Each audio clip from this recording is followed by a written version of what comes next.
السلام علیکم ورحمۃ اللہ وبرکاتہ۔ مسائل کا سلسلہ جاری ہے۔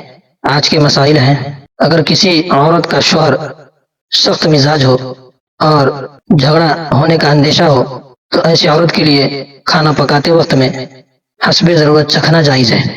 دوسری چیز یہ ہے کہ چھوٹے بچے کے لیے کوئی چیز چبائی جائے، یعنی وہاں ایسا کوئی آدمی یا ایسا کوئی شخص نہ ہو جو اس کے لیے چبا کر دے سکے، تو عورت کے لیے بچے کے کھانے کے لیے کوئی چیز کو چبا کر بچے کو کھلانا جائز ہے۔ تیسرا مسئلہ ہے منہ میں تھوک جمع کر کے نگل لینا مکروہ ہے۔ چوتھا مسئلہ ہے خریدتے وقت کوئی چیز کو چکھ لینا ٹیسٹ ذائقے کے طور پر، یہ بھی مکروہ ہے۔ ایک مسئلہ ہے حالت جنابت یا احتلام کی صورت میں صبح کر لینا یا سحری کھا لینا جائز ہے اور روزہ درست رہے گا، لیکن ایسا کرنا مناسب نہیں ہے۔ ایک مسئلہ ہے سحری کھانا اور سحری کرنے میں دیر کرنا بھی مستحب ہے، ہاں لیکن یاد رہے کہ اتنی دیر نہ کی جائے کہ وقت ختم ہو جائے، کیونکہ ایسا کرنا خلاف سنت ہے۔ ایک اہم چیز یہ ہے کہ غروب ہوتے ہی افطار کرنا اور افطار میں دیر نہ کرنا مستحب ہے۔